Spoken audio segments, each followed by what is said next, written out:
everyone, welcome back to my channel. मेरा नाम है Shweta and today I am going to teach you doctrine of ultravirus.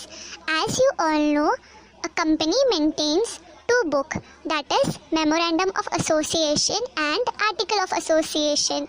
Come, let's study more about it. Memorandum of a company contains the object for which the company is formed.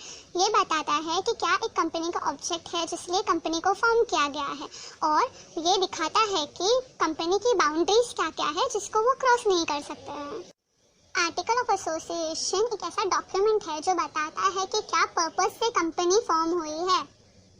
Now, by understanding what was Memorandum of Association and what is Article of Association, let's see the doctrine of ultravirus. The object clause of Memorandum of the company contains the object for which the company is formed.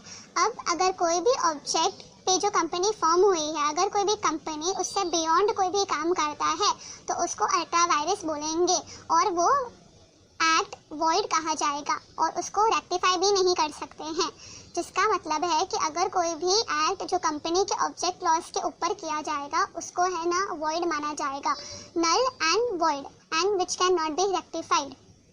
Madam, मुझे समझ नहीं आ रहा है, क्या आप example देके समझा सकते हो? Yes why not. मैं तुमको एक case law Ashbury railway carriage and iron limited versus Riche के हिसाब से समझाती हूँ। आओ। Hello, my name is mister Fred. मैं रेलवे कैरेज कंपनी का रिप्रेजेंटेटिव हूँ। मैं और मेरी कंपनी को एक फाइनेंस की ज़रूरत है for the construction of railway lines in Belgium. Okay sir, we will finance in your company.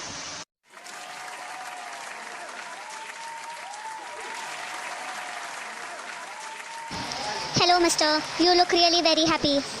Hello sir, I have cracked a great deal today. I have signed a contract with Rishi for construction of railway line in Belgium. No sir, आपका एक manufacturing company है, आप सिर्फ manufacturing business में ही काम कर सकते हैं। You can not give finance to another company. This is ultra vires, यानी कि आपके मेमोरेंडम ऑफ एसोसिएशन में जो ऑब्जेक्ट क्लॉज है उसके बियॉन्ड है ये, that is ultra vires the act. तो आप इसमें काम नहीं कर सकते हैं। एज अ लॉयर मैं आपको सजेस्ट करता हूँ कि आप इस चीज़ को रेक्टिफाई कर लीजिए। Oh, very well sir. I will rectify it. I shall talk to Mr. Fred. Yes, please do so. Hello, Mr. Fred. I'm so sorry to inform you that I cannot continue with this contract as this is beyond the scope of Memorandum of Association, which is Ultravirus the Act. What are you saying? You cannot breach the contract. I will see you in court. So, I am the representative of the firm. I had a contract with Ashbury Carriage and Iron Limited. They have promised to finance for railway manufacturing in Belgium. Now they refuse to give finance. I want the compensation for the breach of contract. Sir, but the contract was ultravirus the memorandum and thus was void and cannot be fulfilled. But in the memorandum it was written that the company can perform normal contracts and they are under the liability to do such act, and if they fail or neglect to do so, they will have to give us the compensation. The term general contracts refer to the contracts with manufacturing of railways and not to finance a company for construction of railway lines in Belgium. But then also a company has moved forward with this contract, which becomes null and void from the inception of this contract. The act which is beyond the object of memorandum is Ultravirus Act or contract is void in its inception. यानी कि अगर कोई contract बनाया गया है जो object clause के दायरे में नहीं आता है तो उसको स्टार्टिंग से ही void माना जाएगा and it is void because the company had not the capacity to make it.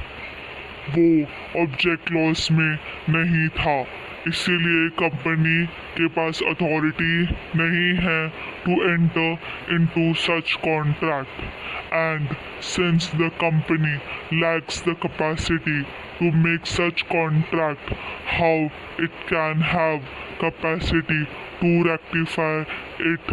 अगर सब कंपनी अपने आप ही रेक्टिफाई करने लगेंगे सब कॉन्ट्रैक्ट तो इसका कोई मतलब ही नहीं रहेगा और जो पार्लियामेंट ने एक्ट बनाया है उसके अंदर ही काम करके खुद से रेक्टिफाई भी कर लेंगे, which is not right. Therefore, this act is ultra virus and they cannot enter into such contract. I hope now you understand what is the meaning of doctrine of ultravirus. Yes, ma'am, now I understood. So class, this was doctrine of ultravirus. Hope it was clear to you all with the help of the case law. Meet you in the next lecture. Thank you. My intention for making this video was to make you all understand case law in the simplest way possible. Please mention in the comment section if I made it so. Also, if you want me to make more videos on any topics, please mention that also in the comment section below. For now, please like, share and subscribe for more informative, easy content. A big thumbs up for legal cognitionists. Thank you.